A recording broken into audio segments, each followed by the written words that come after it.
ভেন্ডি, এখানে ভেন্ডি সিদ্ধ বলছি, ভেন্ডি আলু ভাজা বসিয়েছি, ওখানে কুকারে ডাল বসিয়েছি, পাতিগুলো ডিপ ফ্রিজ থেকে নামিয়েছি। আর ওখানে মাছ আছে, মাছটাকে এবার ধুয়ে নুন মশলা মাখবো, মেখে এবার একটুখানি পাতলা ঝোল করব। তো আজকে খুব তাড়াহুড়ো ছিল, এখানে উচ্ছে কুমড়ো ভাজা হচ্ছে, দেখতেই পাচ্ছ।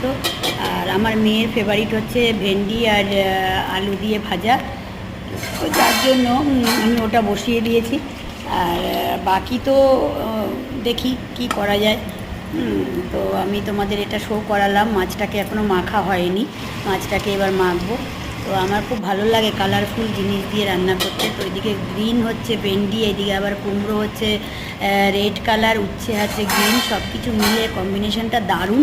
তো তোমাদের সাথে শেয়ার করলাম, কেমন লাগলো শর্ট ভিডিওটা আমার, তোমরা অবশ্যই কমেন্টে জানিও, লাইক করো, নতুন যারা আছো সাবস্ক্রাইব করো। Thank you so much.